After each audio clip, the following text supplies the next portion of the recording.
अब सरकार इस बात के ऊपर ज़्यादा जोर नहीं दे रही है। एनटीपीसी के ऊपर क्यों प्रेशर नहीं बन रहा, ये अलग विषय है सोचने के लिए। अभी की बात नहीं है, 2021 की घटना में भी वही स्थिति थी। सरकार के रवैया वही था कि कुछ भी हो जाए लेकिन एनटीपीसी के खिलाफ माहौल नहीं बनना चाहिए। क्यों नहीं बनना चाहिए भाई? जब हम किसी के ऊपर भी सवाल खड़े कर सकते हैं। आपके लोकतंत्र में आज़ादी है ना, अभिव्यक्ति की आज़ादी, तो इसके ऊपर क्यों नहीं होते? अब बात एक और ले लेते हैं कि बोरिंग मशीन कैसे आई। ये भी एक रोमांचक बात है। तो जो मैंने अभी बताया आपको कि जो ये संगठन बना है जोशीमठ संघर्ष समिति, उन्होंने आंदोलन किए। कब? जब ये लगने वाला था प्रोजेक्ट, तभी आंदोलन चालू थे उसके बाद भी कहीं बाहर आंदोलन, राष्ट्रपति को अपील करना, मुख्यमंत्री को अपील करना, बड़ा प्रधान, अनेकों लोगों को मिलना, पत्र लिखना, अपने हिसाब से वैज्ञानिकों को हायर करना और रिपोर्ट बनवा के सरकार को सौंपना। वैसे सरकार के पास वैसे ही कहीं रिपोर्टें हैं पहले से ही, लेकिन सरकार के पास क्या है कि डस्टबिन बड़ा होता है ना, तो पड़ा रहता है उसमें, उस डस्टबिन में जगह बहुत रहती है तो रख देते उसमें, बोले भर जाएगा थोड़ा डस्टबिन, तो क्या पता ऐसा ही कुछ होगा। तो वो अनसुनी बात अनसुनी ही रही। ये तो वही बात हुई, तीन बंदर वाली, ना कुछ देखता हूँ, ना कुछ बोलता हूँ, ना कुछ सुनता हूँ। अब इतने आंदोलन होने के बाद भी, कहीं रिपोर्टें देने के बाद भी, कहीं चीज़ें, कहीं लोगों को पत्र देने के बाद भी ये प्रोजेक्ट बंद नहीं हुआ। इसके अगेंस्ट माहौल तो था ही, लेकिन फिर भी ये लगा, आंदोलन हुए। उसमें एक बात ये हुई कि उन्होंने वही कुछ बीमा वगैरह किया मकानों का, और वगैरह वगैरह, पानी निकासी, ये कहीं चीज़ें उसमें थी। लेकिन एक बात ये हुई कि वहीं तपोवन के साइड से ब्लास्टिंग होगी और जोशीमठ जो है उधर से बोरिंग मशीन आएंगी। एनटीपीसी आज भी ये कह रहा है कि हमारी टनल 1 किलोमीटर दूर है, ठीक है, लेकिन वो मेन रूट था। बात कहाँ चल फंसती है, जब बोरिंग मशीन, जो टनल बोरिंग मशीन है टीबीसी, वो 2009 में जो फंस गई, वहाँ बात अटकी। तो बोरिंग मशीन अंदर फंस चुकी, ना बाहर निकल सकती है, ना आगे काम कर सकती है, क्योंकि उसको तो पत्थर काटने का अनुभव है ना, मिट्टी काटने का तो है नहीं। और ये वैसे ही ग्लेशियर पे बना हुआ, ग्लेशियर के मलबे से बना हुआ पहाड़ है, साइंटिस्ट भी कह चुके हैं। और स्वाभाविक तक हम जब जाते हैं तो देखते हैं, कहीं जगह पत्थर जब टूटे हुए होते पहाड़ कहीं से, तो हम देखते हैं तो साफ साफ दिखता है कि ये पहाड़ कभी भी गिर सकता है, इसमें ज़्यादा मजबूताई नहीं है, रेत और पत्थर के अलावा कुछ दिखता नहीं उसमें। मैंने तो देखे हैं, आप कभी गए नहीं गए पता नहीं, आप कभी जाओगे तो देखना, भी जाने लायक रहे तो। साइंटिस्ट एक्सपर्ट ये भी कह रहे हैं कि संभावना तो कम ही है, जो भी है। तो एनटीपीसी की टनल जब बोरिंग मशीन अंदर फंस गई, तो इसको निकालना, काम तो करना है भाई। जब इतने लोगों के आंदोलन के बाद जब प्रोजेक्ट नहीं रुकता, तो सोचो उसकी ताकत के बारे में बहुत होगी। तो तपोवन के साइड भी क्रैक आए थे। तपोवन के साइड पहले ही क्रैक आने शुरू हो गए थे क्योंकि उधर से ब्लास्टिंग हो रही थी। और उधर ब्लास्टिंग क्यों हो रही थी? क्योंकि उधर कोई आंदोलन वगैरह, आवाज़ वगैरह उठी नहीं, बराबर। और बीमे की बात तो चाय वाले को ही पूछ लो, जो जोशीमठ के सामने उदाहरण ही था। वैसी टनल निकली, जिनके मकान धंस गए आज भी चेक लेके घूम ही रहे हैं। बीमा तो कर दिया लेकिन चेक लेके घूम रहे हैं। मिला तो वही होगा, क्या क्या पता। तो वैसा ही कुछ तपोवन के साइड किया होगा इन्होंने, कुछ पता नहीं। और तपोवन में इतना हल्ला नहीं हुआ तो वहाँ से ब्लास्टिंग शुरू की, इधर से बोरिंग मशीन से काम चालू हुआ। वो मशीन फंस गई। मशीन निकालने के लिए बाईपास जो दूसरी टनल बनाई, वो टनल जोशीमठ से निकल रही है।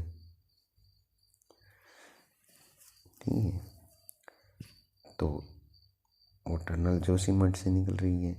पहले कह रहे थे जोशीमठ के नीचे से नहीं जा रही। अब जब एक मशीन फंसी हुई है तो आपको निकालने के लिए दूसरी मशीन तो ला नहीं रहे हो आप, उसमें तो ब्लास्टिंग हो रही है। उस मशीन को निकालने के लिए ब्लास्टिंग हो रही है, तो पवन साइड भी ब्लास्टिंग हो रही है। तो MC मिश्रा कमीशन की रिपोर्ट में ब्लास्टिंग के लिए बिल्कुल ही मना किया गया था, चाहे तपोवन हो या कुछ हो। वो पूरा कहीं वर्ग किलोमीटर का एरिया में जो ये मोरिन के पहाड़, मोरिन के कारण जो मतलब जो ग्लेशियर से बने हुए पहाड़ हैं, जो उसके मलबे से बने हुए पहाड़ हैं, उसमें ब्लास्टिंग बिल्कुल अवॉइड था। उसको उपयोग ब्लास्टिंग किया ही नहीं जाए। तो इसके कारण ऐसे बहुत सी चीज़ें हैं, इसके कारण NTPC चर्चा में है।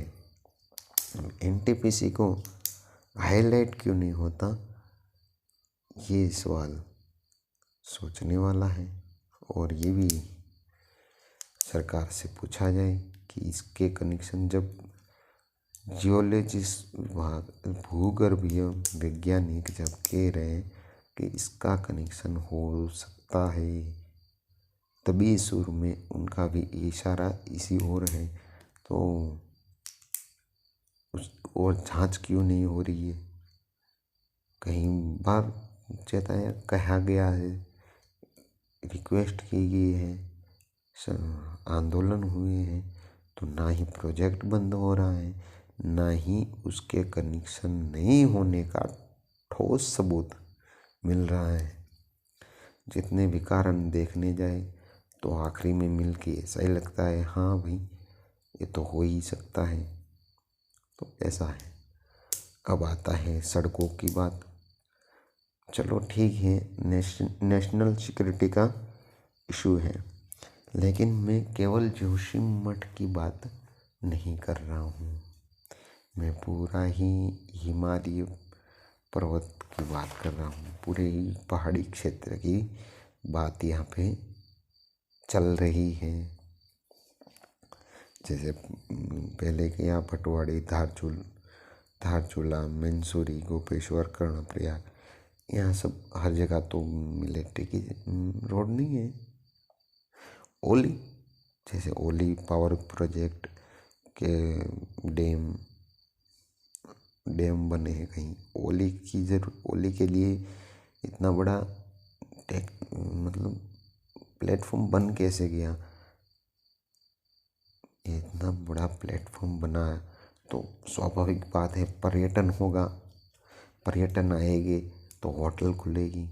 अब होटलों के ऊपर जाए, ठीक है, ओली के लिए आप जाओ, उसके लिए भी ठीक है, जाओ स्लाइडिंग वगैरह, लेकिन क्या आप वहाँ टेंट बांध के नहीं रह सकते हो? जैसे आज केदारनाथ में रह ही रहे, तो वहाँ टेंट बने हुए हैं, उसमें स्लीपिंग बेड दिया जाता है, वो बढ़िया होता है। वो अंदर वो स्लीपिंग बेड होता है, उसमें अंदर सो जाओ तो आपको ठंडी वगैरह कुछ पता नहीं चलता। और यदि आपको उस स्लीपिंग बेड के अंदर नहीं सोना है तो भी गीज़र है और भी बहुत सुविधा है, उसका भी उपयोग कर सकते थे आप।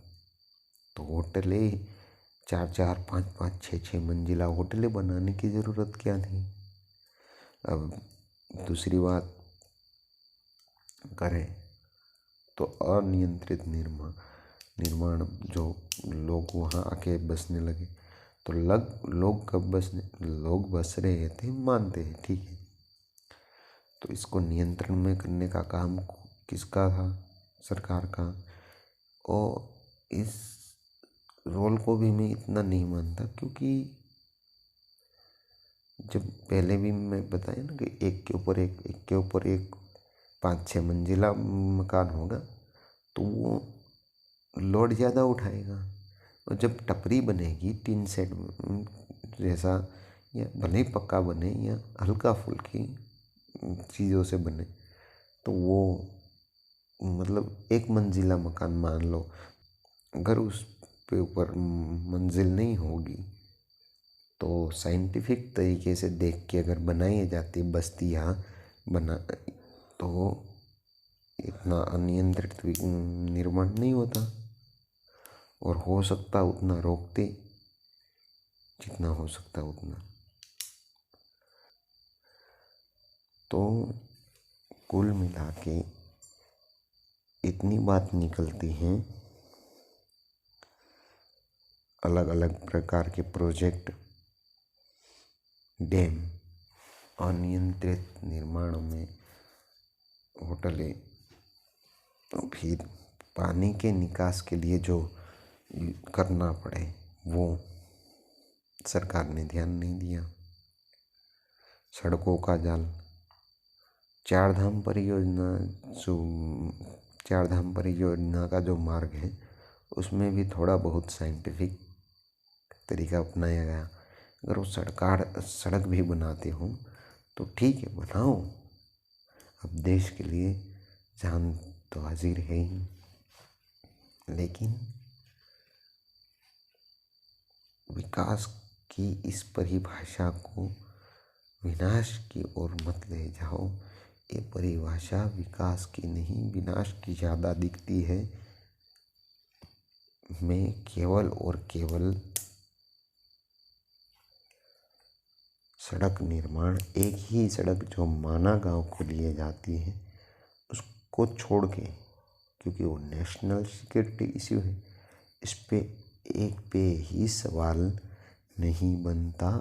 बाकी सारे कारण सरकार के नियंत्रण में होने चाहिए थे, जो सरकार ने किए नहीं, और सरकार अपनी नाकामियों को छुपाने के लिए ये एक ढकोसला बना रही है कि भविष्य पुराण में ऐसा लिखा है कि ऐसा होगा।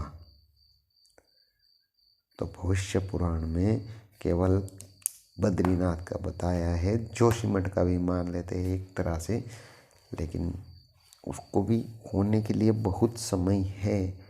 फिर भी अगस्त मुनि कहाँ है, नैनीताल कहाँ है, धर्मशाला कहाँ है, कर्णप्रयाग, गोपेश्वर, मंसूरी, अलग अलग बहुत सी जगहें हैं जिसकी कोई सीमा नहीं है। हो सकता है कुछ सालों में ये पूरा पर्वतीय इलाका एक मैदान बन के रह जाएगा। अब चिंता का विषय ये भी है कि ये पहाड़ और नदियाँ को जो नुकसान हो रहा है, इसके कारण केवल वहाँ के लोगों को नहीं, हमको भी असर होता है। अब जैसे एनटीपीसी कह रहा है कि 1 किलोमीटर टनल दूर है। अरे भाई, जब वहाँ पहाड़ों में बर्फ़ पिघलती है तो यहाँ ठंड बढ़ती है, तो इतने हज़ारों किलोमीटर दूर जब इसका असर दिखता है। जब गुजरात में कच्छ में भूकंप आया था तो यानी भावनगर साइड तक जो दरिया किनारा है, वहाँ से 700-800 किलोमीटर से भी ज़्यादा होगा, 1000 किलोमीटर के आसपास होगा, 1000 के अंदर ही है, वहाँ तक उसका असर दिखा था। भुज तो पूरा कोलैप्स कर गया था, भुज तो टूट ही गया था, चलो, लेकिन उसका असर कहीं जगह तक हुआ ना, बहुत दूर दूर तक हुआ। तो आपका तो 1 ही किलोमीटर दूर है, कैसे ब्लास्टिंग से असर, ब्लास्टिंग का वाइब्रेशन वहाँ नहीं जाएगा। और चाहे आप कुछ भी कर लो, लेकिन आप अपनी बात को छिपा नहीं सकते। आप भी जानते हैं और दुनिया भी जानती है। पहाड़ के लोगों चिल्ला चिल्ला के रुक गए, ये बात कभी बाहर नहीं आई, और इस बात की एक त्रासदी भी बाहर नहीं आती अगर जनवरी के शुरुआत में, यानी जो 4 जनवरी के आसपास जो मशाल जुलूस निकला, वो अगर मशाल जुलूस नहीं निकलता, लोग इतना बड़ा आंदोलन नहीं होता, मीडिया अगर इसको में उठाती नहीं, तो ये बात भी दब जाती, जोशीमठ पूरा धंसने के बाद भी पता नहीं चलता। तो ये सरकार किनकी सुन रही है, ये एक सोचने का विषय है।